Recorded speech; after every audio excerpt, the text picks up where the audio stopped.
இது நமது கேப்டன் தொலைக்காட்சியின் பிற்பகல் செய்திகளை வழங்குவதற்காக உமா சிவகுமார். முக்கிய செய்திகள். ஜல்லிக்கட்டு நடத்துவதற்கு அனுமதி வழங்கும் வகையில் சட்ட திருத்தம் கொண்டுவர வேண்டும். பிரதமர் மோடிக்கு தேமுதிக தலைவர் கேப்டன் விஜயகாந்த் கடிதம்.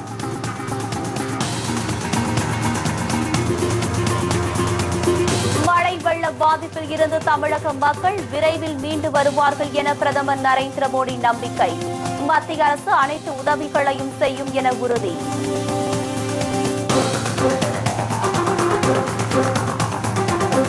தமிழகம் மற்றும் புதுச்சேரியில் மழை நீடிக்கும். வானிலை ஆய்வு மையம் தகவல்.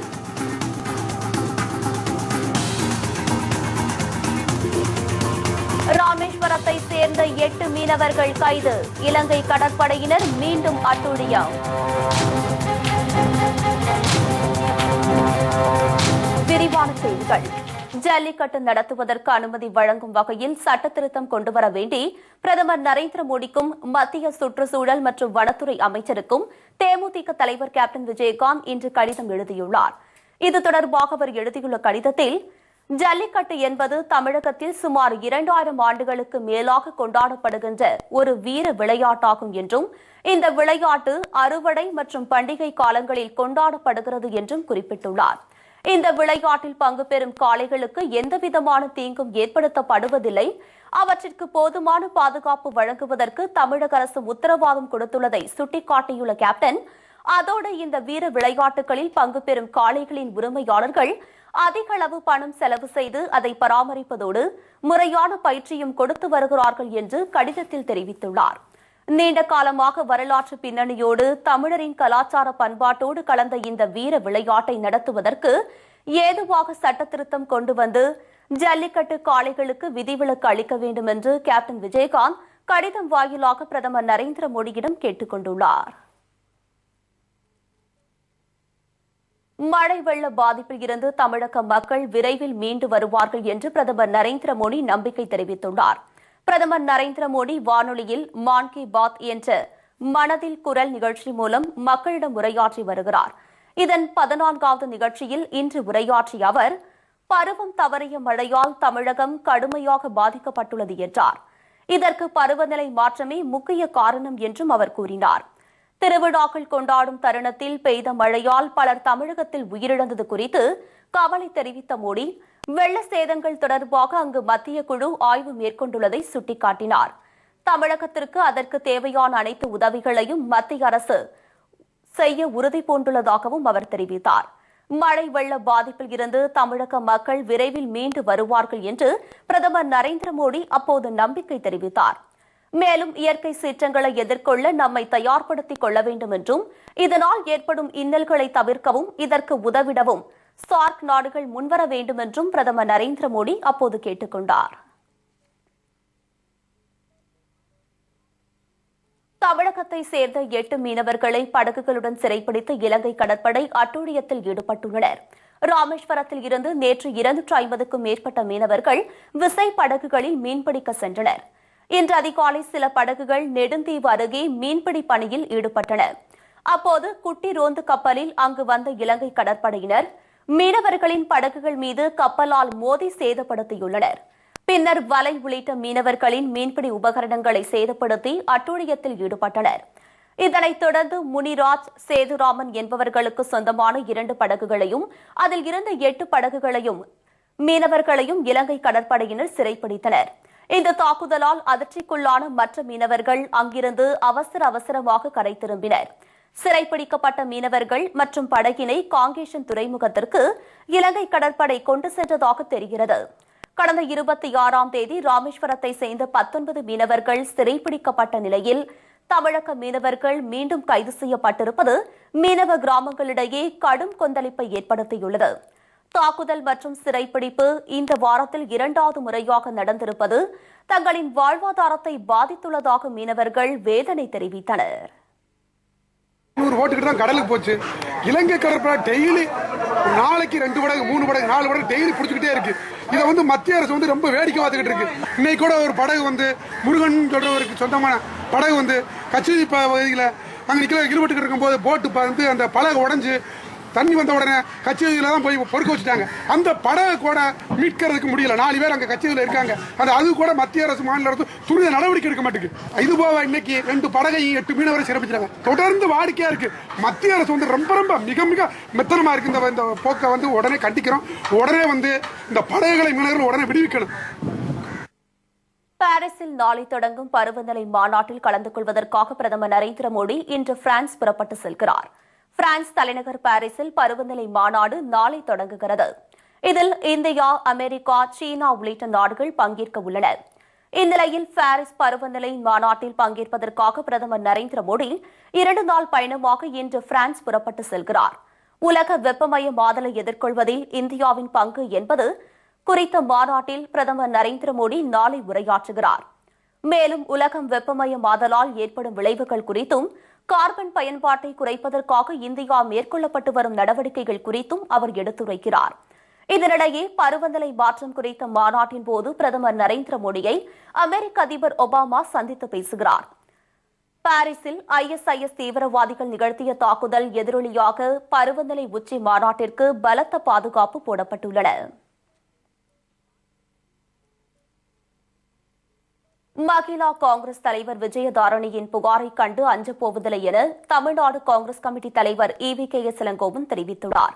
சென்னையில் பேசிய அவர், காங்கிரஸ் கட்சியின் வளர்ச்சி பிடிக்காமல் தன் மீது சிலர் பொய் புகாரை தெரிவித்துள்ளதாகவும் அவை முற்றிலும் பொய்யானது எனவும் தெரிவித்தார். மேலும் தன் மீது கொடுத்துள்ள புகாரை சட்ட ரீதியாக சந்திக்க உள்ளதாகவும் இளங்கோவன் அப்போது கூறினார்.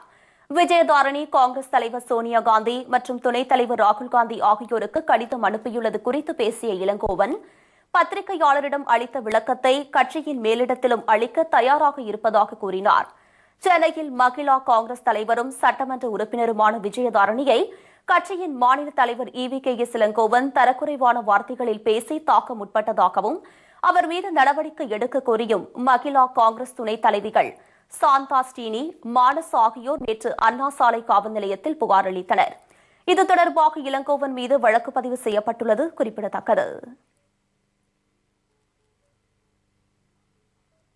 தேனி மாவட்டம் பெரியாறு மற்றும் அமராவதி அணையில் இருந்து நாளை முதல் தண்ணீர் திறக்க தமிழக அரசு உத்தரவிட்டுள்ளது. தேனி மாவட்டம் பெரியாறு அணையில் இருந்து ஒருபோக பாசன வசதிக்காக தண்ணீர் திறக்கவும், இதேபோல் திருப்பூர் மாவட்டம் அமராவதி அணையில் இருந்து திருப்பூர் மற்றும் கரூர் மாவட்டங்களில் புதிய மற்றும் பழைய ஆயக்கட்டு பாசன பகுதிகளுக்கு தண்ணீர் திறந்துவிட விவசாயிகள் அரசுக்கு கோரிக்கை விடுத்திருந்தனர். இதனை ஏற்று பெரியாறு மற்றும் அமராவதி அணையில் இருந்து நாளை முதல் தண்ணீர் திறக்க தமிழக அரசு இன்று உத்தரவிட்டுள்ளது. இதன் மூலம் தேனி மாவட்டத்தில் 5146 ஏக்கர், திருப்பூர் மற்றும் கரூர் மாவட்டங்களில் 54,637 ஏக்கர் என்று மொத்தம் 59,783 ஏக்கர் விவசாய நிலங்கள் பாசன வசதி பெறும் என்று அறிவிக்கப்பட்டுள்ளது. தென்மேற்கு வங்கக்கடலில் நிலை கொண்டிருந்த காற்றழுத்த தாழ்வு நிலையால் தமிழகம் மற்றும் புதுச்சேரியில் மழை நீடிக்கும் என்று சென்னை வானிலை ஆய்வு மையம் தெரிவித்துள்ளது. சென்னையில் பேசிய அந்த மையத்தின் இயக்குநர் ரமணன், தென்மேற்கு வங்கக்கடலில் நிலை கொண்டிருந்த காற்றழுத்த தாழ்வு நிலை தற்போது அதே இடத்தில் நீடிப்பதாக கூறினார். இதன் காரணமாக தமிழகத்தில் ஒரு சில இடங்களில் மழை பெய்ததாக தெரிவித்தார். காற்றழுத்த தாழ்வு நிலையால் அடுத்த 24 மணி நேரத்தில் தமிழகத்தின் ஒரு சில இடங்களில் மழை பெய்ய வாய்ப்புள்ளதாகவும் வட கடலோர மாவட்டங்களில் கனமழை பெய்யும் என்றும் ரமணன் கூறினார். சென்னையை பொறுத்தவரை வான மேகமூட்டத்துடன் காணப்படும் என்றும் ஒரு சில இடங்களில் கனமழை பெய்யும் என்றும் அவர் தெரிவித்தார். தென்மேற்கு வங்கக்கடல் பகுதியில் நிலை கொண்டிருந்த அந்த காற்றழுத்த தாழ்வு நிலையானது இன்று காலை 8 மணி அளவிலே தென்மேற்கு வங்கக்கடல் மற்றும் அதை ஒட்டியுள்ள இலங்கையில் காற்றழுத்த தாழ்வு நிலையாக நீடிக்கின்றது. ஒரு புதிய காற்றழுத்த தாழ்வு நிலை தென்கிழக்கு வங்கக்கடல் மற்றும் அதை ஒட்டியுள்ள தெற்கு அந்தமான் கடல் பகுதியில் உதயமாகி உள்ளது. வாரம் 24 மணி நேரத்தை பொறுத்தவரையிலே இந்த நிகழ்வுகளின் காரணமாக தமிழகம் மற்றும் புதுச்சேரியில் ஒரு சில இடங்களில் நாம் மழை எதிர்பார்க்கலாம். வட கடலோர மாவட்டங்களை பொறுத்தவரை ஓரிரு இடங்களில் கனமழையும் இருக்கக்கூடும். சென்னை நகரை பொறுத்தவரை வானம் ஓரளவு மேகமூட்டத்துடன் இருக்கும். நகரிலே மழை வரும், ஒரு சில பகுதிகளில் கனமழையாகவும் இருக்கக்கூடும். தெற்கு அந்தமான் கடல் பகுதியின் அருகே புதிய காற்றழுத்த தாழ்வு நிலை உருவாகியுள்ளதாகவும் ரமணன் கூறினார். இதனிடையே சென்னை, கடலூர் உள்ளிட்ட மாவட்டங்களில் நேற்றிரவும் அதிகாலையிலும் விட்டுவிட்டு மழை பெய்தது. நாகப்பட்டினம் மாவட்டம் சீர்காழியில் பலத்த காற்றுடன் 1 மணி நேரமாக கனமழை பெய்தது. புதுச்சேரியில் தற்போது கனமழை பெய்து வருகிறது.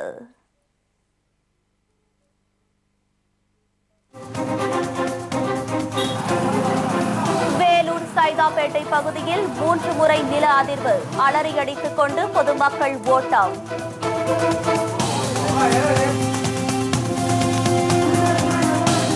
கும்பகோணம் சோடச மகாலிங்க சுவாமிகளுக்கு மகா கும்பாபிஷேக விழா.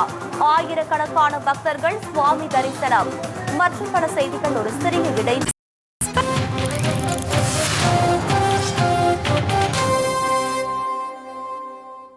செய்திகள் தொடர்கின்றது.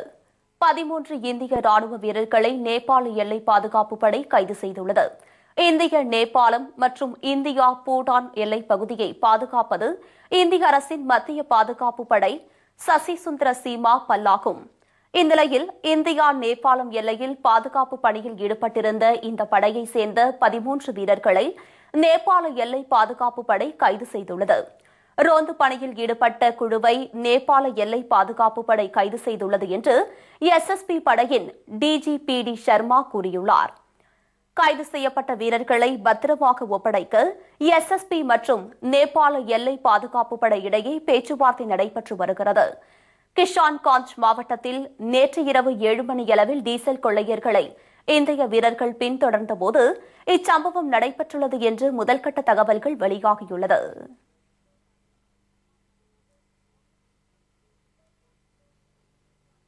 வேலூர் சைதாப்பேட்டை பகுதியில் 3 முறை நில அதிர்வு ஏற்பட்டதால் பொதுமக்கள் அலறி அடித்துக் கொண்டு ஓடி சாலையில் தஞ்சமடைந்த சம்பவம் பெரும் பரபரப்பை ஏற்படுத்தியுள்ளது.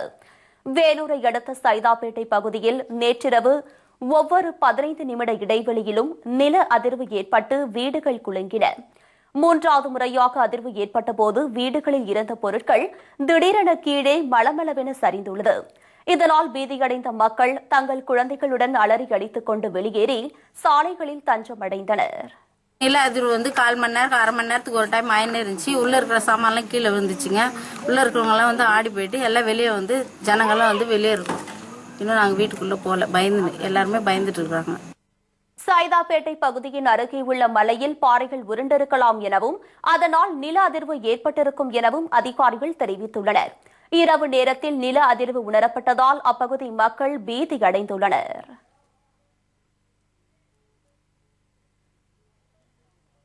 உலக பிரசித்தி பெற்ற மகாமக திருக்குளத்தை சுற்றி 16 மண்டபங்களில் அமைந்துள்ள சோடச மகாலிங்க சுவாமிகளுக்கு மகா கும்பாபிஷேக விழா இன்று வெகு சிறப்பாக நடைபெற்றது.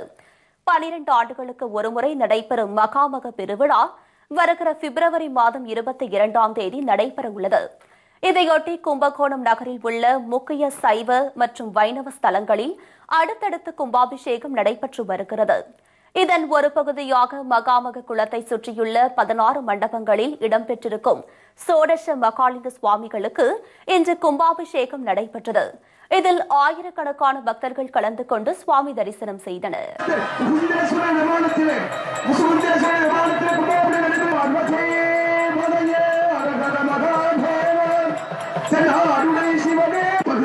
வந்து கொடுங்கியிருக்கிறதோ என்று காண்போர் உள்ள புலகாங்கிதம் அடக்கூடிய வகையிலே இதோ பக்தர்கள் இதோ விமானத்திலே கும்பாபிஷேகம் முடிந்து 2வது திருக்கார்த்திகை தீப திருவிழா இன்றுடன் முடிவடைவதால் திருவண்ணாமலையில் பக்தர்கள் குவிந்து வருகின்றனர்.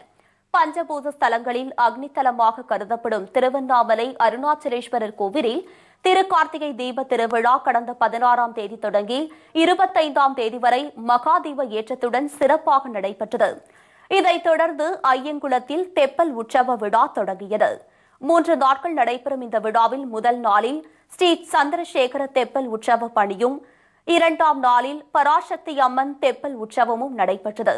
இதைத் தொடர்ந்து விழாவின் 3ஆம் நாளான நேற்று ஸ்ரீ சுப்பிரமணியர் தெப்பல் உற்சவ விழா நடைபெற்றது. இதையடுத்து ஐயங்குளத்தில் ஸ்ரீ சுப்பிரமணியர் 3 முறை பவனி வந்து பக்தர்களுக்கு காட்சியளித்தார். இந்நிகழ்வில் ஆயிரக்கணக்கான பக்தர்கள் கலந்து கொண்டு சுவாமி தரிசனம் செய்தனர்.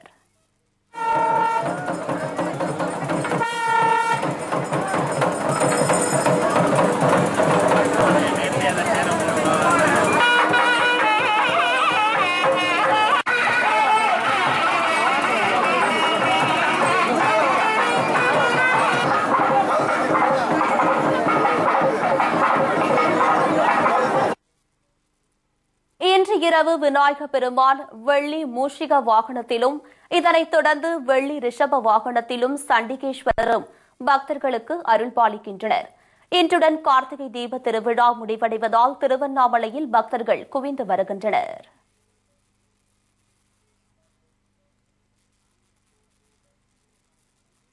மத்திய அரசு அறிவித்துள்ள குளச்சல் வர்த்தக துறைமுக திட்டம் மீனவர்களை பாதிக்கும் வகையில் இருந்தால் அதனை உடனடியாக கைவிட வேண்டும் என குமரி மாவட்ட மீனவர்கள் கோரிக்கை விடுத்துள்ளனர். கன்னியாகுமரி மாவட்ட மீனவர் கூட்டுறவு இணையம் என்ற அமைப்பின் பொதுக்குழு கூட்டம் நாகர்கோவிலில் நடைபெற்றது. கூட்டத்திற்கு பின் செய்தியாளர்களிடம் பேசிய அந்த அமைப்பின் தலைவர் சகாயம், குளச்சல் வர்த்தக துறைமுக திட்டம் அங்கு வாழும் மீனவர்களை எந்த வகையிலும் பாதிக்காமல் இருப்பதற்கு முக்கியமாக மத்திய அரசு உடனடியாக மீனவ பிரதிநிதிகளை அழைத்து பேச வேண்டும் என்று தெரிவித்தார்.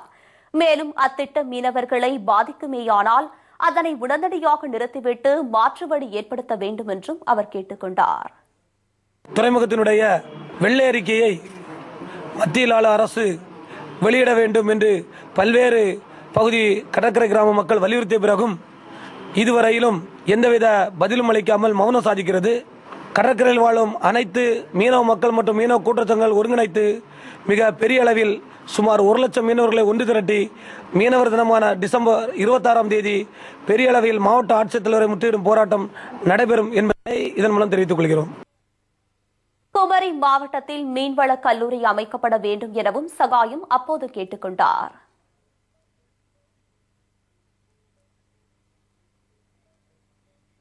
சத்துணவு மற்றும் அங்கன்வாடி பணியாளர்களின் கோரிக்கைகளை தமிழக அரசு நிறைவேற்றாவிட்டால் வருகிற சட்டமன்ற தேர்தலில் தனித்து போட்டியிடப் போவதாக அச்சங்கங்களின் கூட்டமைப்பு எச்சரிக்கை விடுத்துள்ளது. மதுரையில் தமிழ்நாடு சத்துணவு மற்றும் அங்கன்வாடி சங்கங்களின் கூட்டமைப்பின் ஆலோசனைக் கூட்டம் நடைபெற்றது.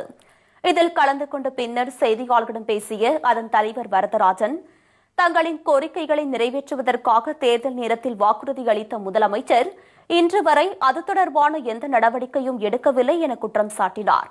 இந்நிலையில் தங்களது கோரிக்கைகளை வலியுறுத்தி சென்னையில் வருகிற 20ஆம் தேதி உண்ணாவிரத போராட்டம் நடத்தவுள்ளதாக தெரிவித்த அவர், அதற்குள் தமிழக அரசு தங்களை அழைத்து பேச்சுவார்த்தை நடத்த வேண்டும் என கேட்டுக் கொண்டார்.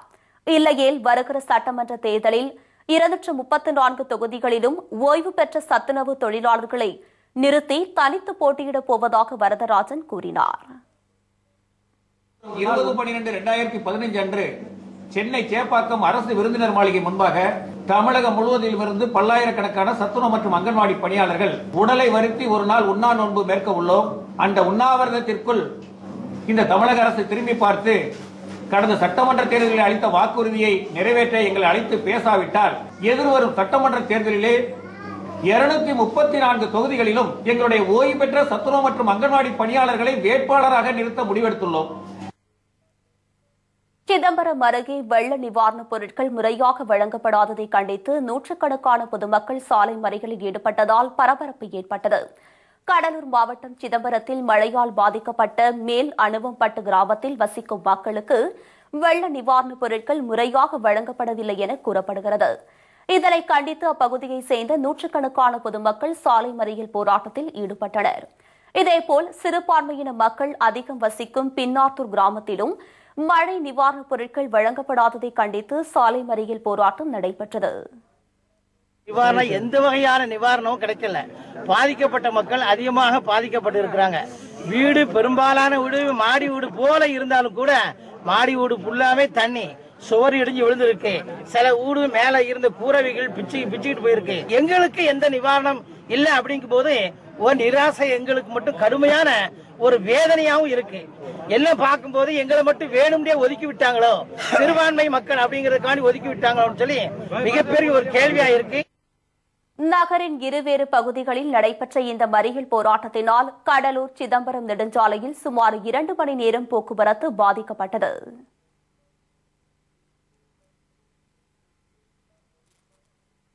ஜெயங்கொண்டம் அருகே பழுதடைந்த நிலையில் உள்ள பொன்னேரி தடுப்பணையை தமிழக அரசு உடனடியாக சீரமைக்க வேண்டும் என்று அப்பகுதி விவசாயிகள் கோரிக்கை விடுத்துள்ளனர். கங்கை கொண்ட சோழபுரத்தை தலைமையிடமாக கொண்டு ஆட்சி செய்த ராஜேந்திர சோழனால் பொன்னேரி எனப்படும் ஏரி கட்டப்பட்டது. சுமார் 114.46 கன அடி கொள்ளளவு கொண்ட இந்த ஏரியால் அப்பகுதியை சுற்றியுள்ள ஆயிரக்கணக்கான விவசாயிகள் பயனடைவர். இந்நிலையில் ஏரியின் சில பகுதிகள் ஆக்கிரமிப்பாலும் சில பகுதிகள் கருவேல மரங்களால் சூழப்பட்டுள்ளதாலும் நீர்த்தேக்க முடியாத நிலை ஏற்பட்டுள்ளது. மேலும் கதவணை சேதமடைந்துள்ளதால் மழையால் தேங்கிய சிறிதளவும் வெளியேற்றப்பட்டு வருகிறது.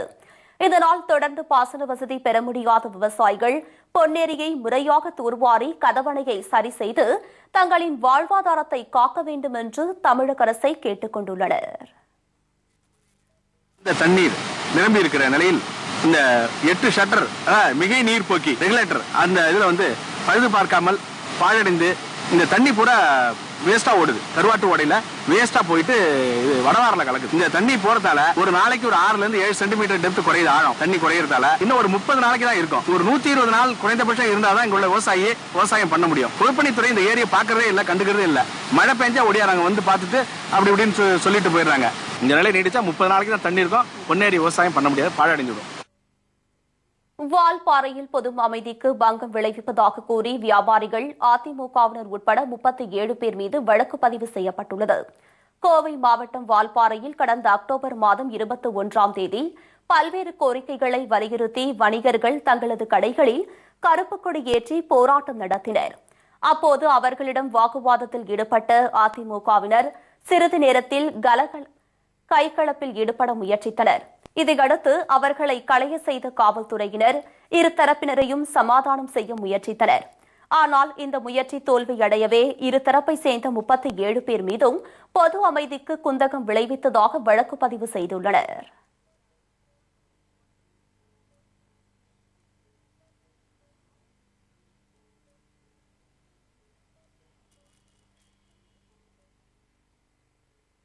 கரூர் அருகே புலி நடமாட்டம் உள்ளதாக வந்த தகவலை அடுத்து அப்பகுதி மக்கள் பீதி அடைந்துள்ளனர். கரூர், திண்டுக்கல் மாவட்டங்களின் நடுவே அமைந்துள்ள பெரியகுளம் வனப்பகுதியில் மயில், காட்டுப்பன்றி, ஓநாய், நரி உள்ளிட்ட பல்வேறு வனவிலங்குகள் வாழ்ந்து வருகின்றது. இந்நிலையில் அப்பகுதியில் கால்நடைகளை மேய்த்து சென்ற ராமமூர்த்தி என்பவர் புலி ஒன்று சுற்றித் திரிவதை கண்டுள்ளார். இதேபோல் அவ்வழியை சென்ற ஐயப்ப பக்தர்களும் புலி சாலையை கடப்பதை கண்டுள்ளனர். இதனால் பீதியடைந்த அந்த பகுதியை சேர்ந்த கிராம மக்கள் உயிர் சேதம் ஏற்படுவதற்குள் வனத்துறையினர் விரைந்து செயல்பட்டு புலியை பிடிக்க வேண்டும் என்று கோரிக்கை விடுத்துள்ளனர்.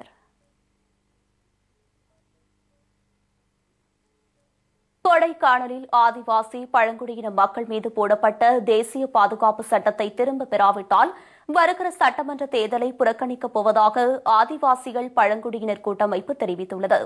இது தொடர்பாக செய்தியாளர்களிடம் பேசிய அக்கூட்டமைப்பின் தலைவர் லீலாவதி, கொடைக்கானலில் வன சரணாலயம் அமைவதை எதிர்த்து போராட்டம் நடத்திய ஆதிவாசி மக்கள் மீது தேசிய பாதுகாப்பு சட்டத்தின் கீழ் வழக்கு பதிவு செய்யப்பட்டுள்ளதாகவும் இதனை தமிழக அரசு உடனே திரும்பப் பெற வேண்டும் என்றும் கேட்டுக் கொண்டார். இல்லையேல் வீடுகளில் கருப்பு கொடி ஏற்றுவதுடன் வருகிற சட்டமன்ற தேர்தலை புறக்கணிப்போம் என்றும் அவர் அப்போது கூறினார். காட்பாடி அருகே நிர்வாண நிலையில் உயிரிழந்து கிடந்த ஆண் சடலத்தை மீட்டு போலீசார் தீவிர விசாரணை மேற்கொண்டு வருகின்றனர். வேலூர் மாவட்டம் காட்பாடி அடுத்த கரசமங்கலம் அருகே நிர்வாணமாக அழுகிய நிலையில் ஆண் சடலம் கிடப்பதாக போலீசாருக்கு பொதுமக்கள் தகவல் அளித்தனர். இதையடுத்து அங்கு விரைந்த போலீசார் உடலை கைப்பற்றி நடத்திய விசாரணையில் உயிரிழந்தவர் காட்பாடி அடுத்த வெங்கடேசபுரத்தை சேர்ந்த இமானுவேல் என்பதும் அவர் கடந்த ஒரு வாரத்திற்கு முன் வீட்டை விட்டு சென்று திரும்பாத நிலையில் தற்போது சடலமாக கிடந்ததும் தெரியவந்தது. இச்சம்பவம் அப்பகுதியில் பெரும் பரபரப்பை ஏற்படுத்தியுள்ள நிலையில் இது கொலையா அல்லது தற்கொலையா என்ற கோணத்தில் போலீசார் தீவிர விசாரணை மேற்கொண்டு வருகின்றனர். ஊராட்சி உட்பட்ட பகுதியில் மலை பகுதியில் ஒரு டெட் பாடி இருக்குன்னு சொல்லிட்டு ஒரு ஆடு மேய்க்கிறவர் வந்து தகவல் சொன்னதன் பேரில் அருகில் இருக்கிற எங்களோட லத்தேரி காவல் நிலையத்தில் புகார் தெரிவித்து காலையில் வந்து இன்ஸ்பெக்டர்லாம் வந்து பார்த்து அந்த டெட் பாடியை வந்து கொலையா இல்லை தற்கொலையான்னு விசாரணைக்காக மேற்கொள்ளப்பட்டுள்ளது. அந்த பாடி எடுக்கிறதுக்காக இப்போது பிரேத பரிசோதனைக்காக வெயிட் பண்ணிட்டு இருக்கிறோம். இறந்தவர் குறைஞ்சபட்சம் ஒரு 60-70 வயசு இருக்கும், மதிக்கத்தக்கவர். ஆனால் அழுகிய நிலையில் இருக்கிறதுனால அது கொலையா இல்லை தற்கொலையான்னு தெரிய வரல. அது மேற்கொண்டு நடவடிக்கை எடுக்கும்போது தான் தெரிய வரும். Macau open grand prix badminton போட்டி ஹாட்ரிக் பட்டத்தை வென்று PV சிந்து சாதனை. விவரம்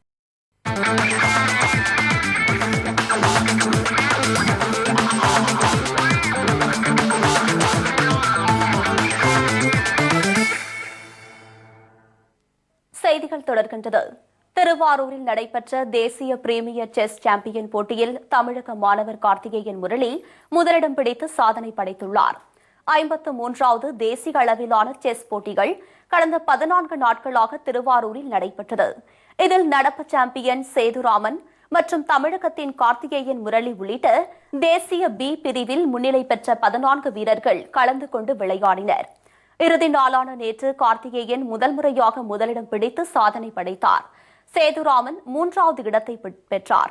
இதைத் தொடர்ந்து முதலிடம் பிடித்த கார்த்திகேயனுக்கு 2.5 லட்சம் ரூபாய் ரொக்கம் மற்றும் சான்றிதழ்கள் வழங்கப்பட்டன. தேசிய அளவில் முதலிடம் பிடித்து தமிழகத்திற்கு பெருமை சேர்த்துள்ள இவர் சென்னை முகப்பேரில் உள்ள தனியார் பள்ளி மாணவராவார். டோர்னமெண்ட் ஜெயிச்சது மூலமா இப்போ வந்து அடுத்த ஆகஸ்ட்ல வந்து ஒலிம்பியாட் நடக்குது, வேர்ல்டு செஸ் ஒலிம்பியாடு. அதில் வந்து ஆனந்த் கால்ஸ் அந்த மாதிரி ஆளுங்களை ஆடுவாங்க. அது ரொம்ப இதோட ரொம்ப டஃப்பான டோர்னமெண்ட். அதோட செலெக்ஷன் வந்து national chess championship. National championship வந்து ஃபர்ஸ்ட் டைம் ஜெயிச்சிருக்கேன் இந்த டோர்னமெண்ட்டு. ஃபர்ஸ்ட் டைம் இந்த ரவுண்ட் ராபின் டோர்னமெண்ட் விளையாடுறேன். ஃபர்ஸ்ட் டைம் ஜெயிச்சிருக்கேன். நேஷனல் ரொம்ப பெருமையாக இருக்குது. தேசிய அளவிலான போட்டியில் முதலிடம் பிடித்ததன் மூலம் அடுத்த ஆண்டு நடைபெறும் ஒலிம்பியாட், காமன்வெல்த் மற்றும் ஏசியன் சாம்பியன்ஷிப் போட்டிகளில் விளையாடும் தகுதியை கார்த்திகேயன் பெற்றுள்ளார்.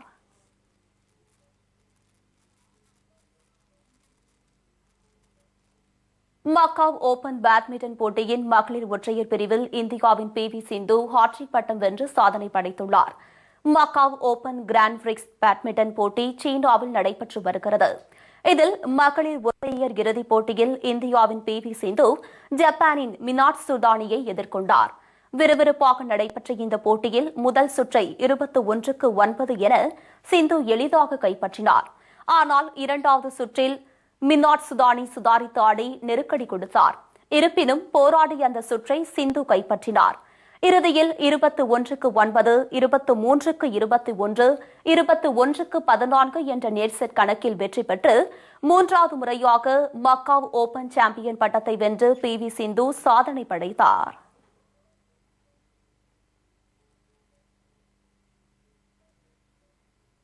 இத்துடன் செய்திகள் நிறைவடைகிறது. மீண்டும் செய்திகள் மாலை 6 மணிக்கு. உண்மை செய்திகளை உள்ளது உள்ளபடி உடனுக்குடன் தெரிந்து கொள்ள நமது கேப்டன் நியூஸ் தொலைக்காட்சியை பாருங்கள்.